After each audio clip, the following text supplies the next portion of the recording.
And we begin with our top story. A day after former Bangladesh Prime Minister fled her country and landed in India, Sheikh Hasina's son, Sajeeb Wazed, has expressed his concerns over the anarchy in the country. Well, speaking to WION's principal diplomatic correspondent Siddhant Sibal, Wazed said Bangladesh will now become Pakistan. The comments come a day after India's neighborhood nation saw chaotic development and Hasina came to India. The Bangladesh army announced that an interim government will be formed.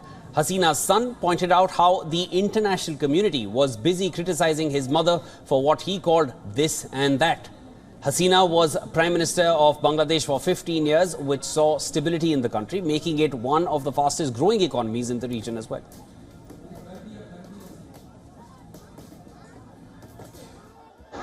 The developments in Bangladesh are terrible. I mean, if you look at its anarchy, you've got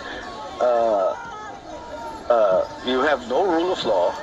You have mobs running the street, vandalizing homes, factories, and from what I've heard, now they're attacking the militants are attacking minorities and Hindu temples. So Bangladesh is actually in a state of anarchy.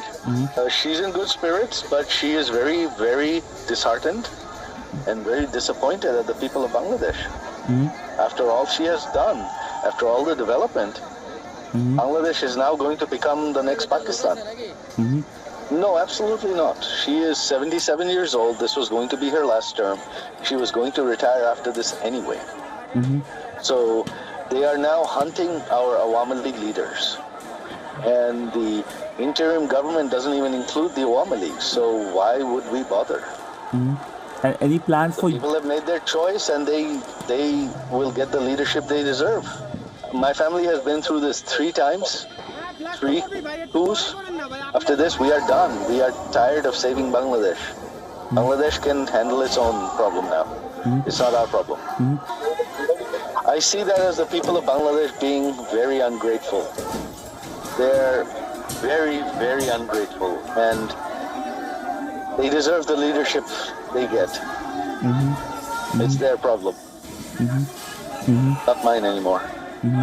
Absolutely, of course it is. Of course it is, because I myself have helped modernize Bangladesh, digitize Bangladesh, bring it into the 21st century. I have worked so hard myself without any pay from the government of Bangladesh. I worked as an honorary advisor. I did not take a penny from the government of Bangladesh.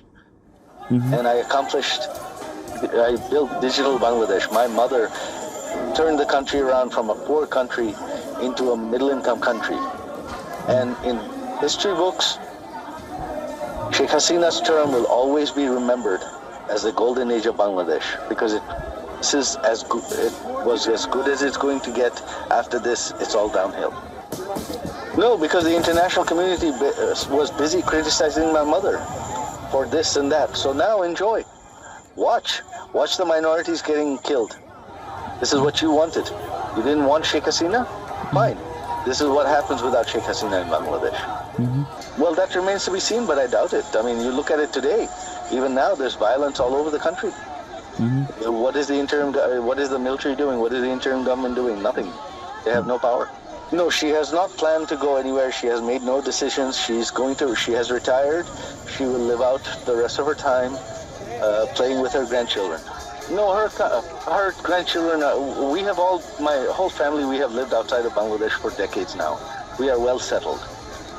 So she will probably come to my house, spend time with my daughter. She will go to my sister, spend time with her kids. She'll go to my aunt, spend time with the grandkids. That's what she will do. She will be a nice grandmother now. Yes, good luck. The UN Secretary General Antonio Guterres has urged calm in the place. The UN Secretary highlighted General, the need. They start. Yeah, exactly. The Secretary General highlighted the need for peaceful, orderly, and democratic transition.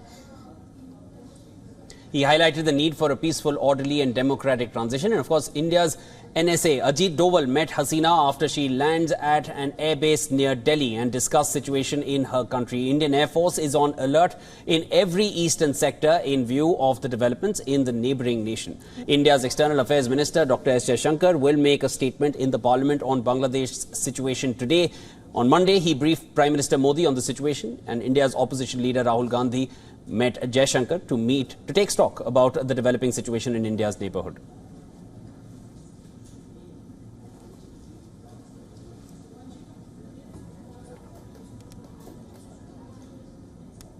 Now, for more on this, we are being joined by Shamsher M. Chaudhry, who is a former diplomat and served as a Foreign Secretary of Ministry of Foreign Affairs from October 2001 to March 2005. Thank you so much for joining us on the show. Now, look, we saw the situation. Hasina is in India, and there's still chaos. What is the ground situation like, first of all? Thank you very much. Well, first of all, I would like to say that the reaction given by the former Prime Minister's son, Joy, is understandable. I mean, of course, they're angry that her mother had to leave in such a situation. Now, when the question that I think one needs to ask is some need for self-introspection within the Awami League and the Sheikh Hasina family, is that if she has done everything so well, why the whole country turned against her? And why has even the international community has been critical of some of the things she has been doing, as Mr. Joy said himself. And if that is, you see, yes, there was development, undoubtedly very visible development in the country in many sectors, infrastructure, construction, road connection, all this is fine.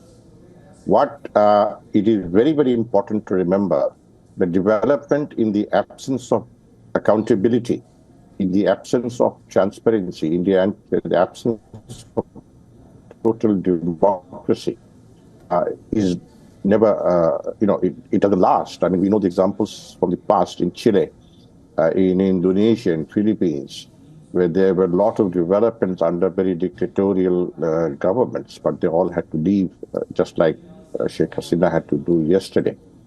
Mr. Chaudhry, I agree that there was a total breakdown of law and order yesterday, but given the, also understand that over the last 2 weeks, police and the Chhatro League, which is the Awami League student wing, have been used mercilessly against the protesters. And this is against the protesters, not,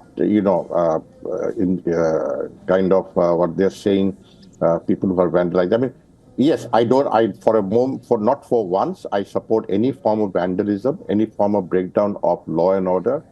But the pent-up anger, I mean, unarmed student standing before the police during the protest, saying that I'm standing for my right, kill me, and the police shot him point blank. Police shot him point blank, not 1 round, 4 rounds of bullets were fired at him, and he collapsed. He's become a national hero, an iconic, a symbol of the resistance. Another very bright young student was just distributing water to the protesters, just distributing water. He's not a Jamaat, he's not an extremist, he's not a Shibir Kader. He is known from a family of, the new generation. Mr. Chaudhry, I hear your point. I need to just also highlight. No, listen. Please. I like to highlight that a lot of vandalism was done. No, you have to hear this as well, that the destruction to public property, police stations, the Chief Justice residence, the museum, media houses, they were all vandalized, including Mujibur Rahman's statue. Now, he's the father of the nation for Bangladesh. He led it to freedom. Would you still consider all of them students? Was there any other indication of any external factors involved along with the protest, or would you still consider all of them just students? I don't consider all of them to be students. There might have been other factors. There are other players also, and but it is not something that happened overnight. There's been growing frustration. People have been deprived from voting in the last 3 elections. There are rigged votings in the last 3 elections, severely rigged voting. I took part in an election myself in January 2024, and I saw in my own eyes the extent of blind rigging. In 2018, the ballot box were stamped the night before the election, let alone the day of the election. So Bangladeshi people want democracy there, and I don't see the reason for India alerting its military on the Eastern Front. I mean, come on, Bangladesh cannot be a security threat to India. Bangladesh has never been a security threat to All India. right. Also, how India is a much stronger right. country. India is a democratic country. I understand your point, but now what does the political situation look like right now that the army has interfered? What happens next? And Sajeeb Wazed mentioned that Bangladesh will be the next Pakistan. So I just wanted to understand from you, what do you make of that statement? I totally disagree with him. I totally disagree with him. I totally disagree with him. I think he's going flying off his handle. Look, the protesters were young generation. 25, 30-year-old, 20 years old, 6-year-old children were killed. So if somebody thinks that Bangladesh is going to be next Pakistan, I'm sorry, the complete misreading of the public mind here, which our media has been doing for the last decade or so. This generation, this is a generation that is 50 years after the birth of Bangladesh. They don't even know Pakistan well. They know Pakistan is a country that houses terrorists and all kinds of, extremists. We are a fundamentally non-communal country. We don't believe in religious fundamentalism. I'm very, very upset to hear that there has been attacks some minority establishment and on this. And I hope the military has appealed, the political leadership has appealed, even the protesters have made a very strong appeal. The protesters have said we'll protect the minorities with our with our soul, with our heart. We will stand in front of anybody who's trying to harm the protesters. This is the temporary phase. Unfortunately, it's a temporary phase. I also agree that vandalizing the statue of Bangabandhu is certainly not something that I support, certainly not something that I want to see. It is not an upsetting of the dictatorship in North Korea. It is a democratic change, a very violent one. But there has been no deaths. In fact, there has been deaths on the other side. So the last 2 weeks, more than 300 protesters have been killed. You cannot ignore those realities. You cannot ignore those realities. The 300 young, okay, government installations were damaged by the protesters. I don't support that. Now, is the value of the life of a young man less than the value of a metro rail station, which can be repaired? But the damage done to the mother who's lost her son can never be repaired. So, even yesterday, some very bright young girl came on television and said that I understand the Prime Minister's pain of losing her family in 1975. She lost her parents, she lost her brother, she lost the wives of her brothers and many others. But has she lost a son? These mothers have lost their sons, 300 of them. Lost their sons, they lost their children, they lost their future. They are poor income families. One of the victims was a sole earning member of the family. Another family has been deprived. Monetary compensation will never get her son back. It will give them perhaps some financial stability for a while. But the fact remains that the anger against the government was very, very strong. It has enjoyed wide public support, very deep public support. But it is important for Bangladesh to be stable, for Bangladesh to be most importantly democratic. Democracy is the only way we can restore stability in Bangladesh. Mr. Chaudhary, the interim government has not yet been formed. Mr. Chaudhary, do you feel this will be an inclusive government without the Awami League? Given the circumstances that we've just seen yesterday, do you feel it will be an inclusive government? We don't know what form of government it will be, because the political leadership that met the army chief yesterday, they said they will announce an interim government from them, but that has not yet happened, which means because these protesters are saying that it is we who started the protest against the government. The political parties came and joined later. So we will have to say in whatever interim government will be formed. Number one. Number two, the president in his speech said that the parliament will be dissolved, but this is a fake parliament. Literally, it's a parliament elected through a rigged election. All 99% of the members of the parliament are Awami Leaguers.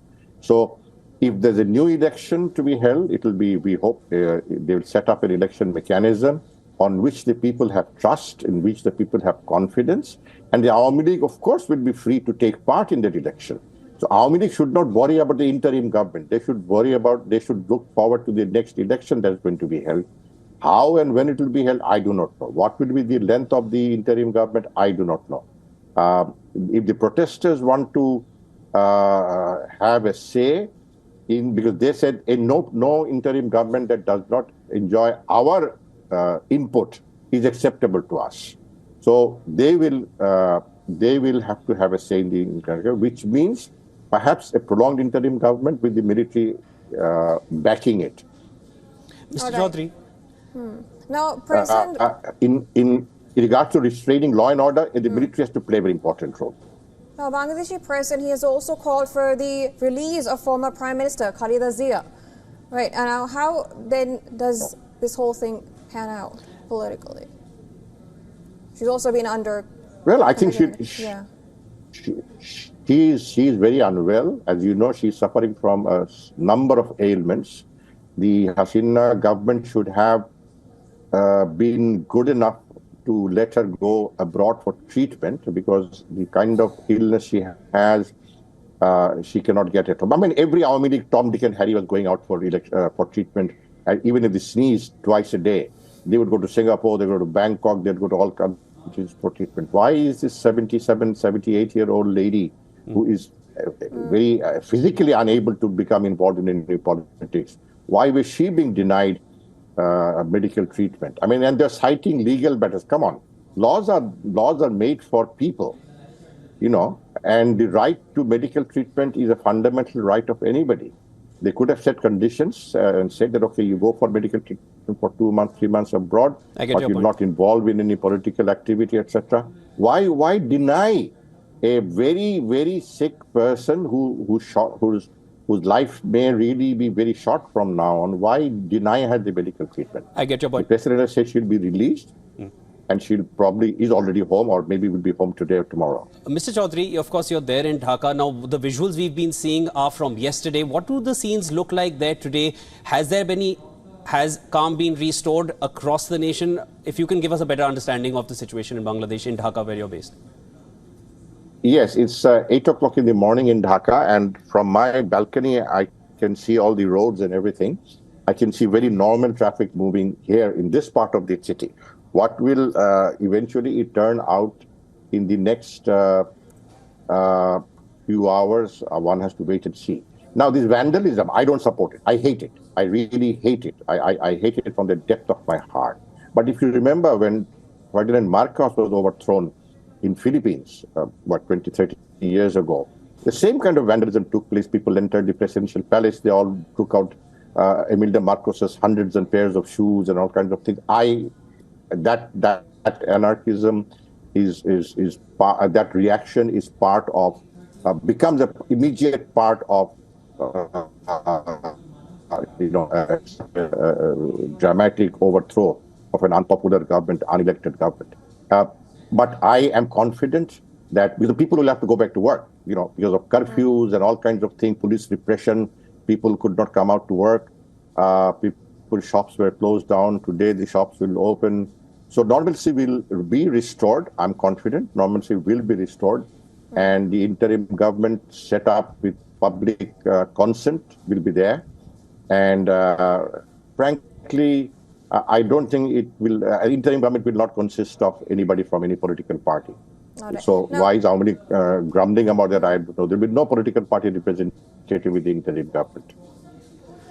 Mr. Chaudhary, thank you so much for sharing all your insights and giving us a better understanding of the situation in Bangladesh as of now. And, of course, you do not support any kind of vandalism. You've made that loud and clear. And a democratic process is what you're expecting in Bangladesh at the earliest, and that's how. And the Awami League will also have a chance to, to contest in that. Of course, we hear your points. Thank you so much for joining in. That was Shamsher Chaudhary, former diplomat and Foreign Secretary of Ministry of Foreign Affairs, joining us from Dhaka. Thank you so much for sharing all your insights, sir. Thank you. My pleasure. Can you send me the link of this program so I can see it? Because we don't get WION in our television here. We will. And I miss seeing not seeing WION, because I like to watch WION. but I can't get it on Thank our you. Thank you so much, sir. table. We'd love so to have you much. on the show again. Thank you so much for joining in.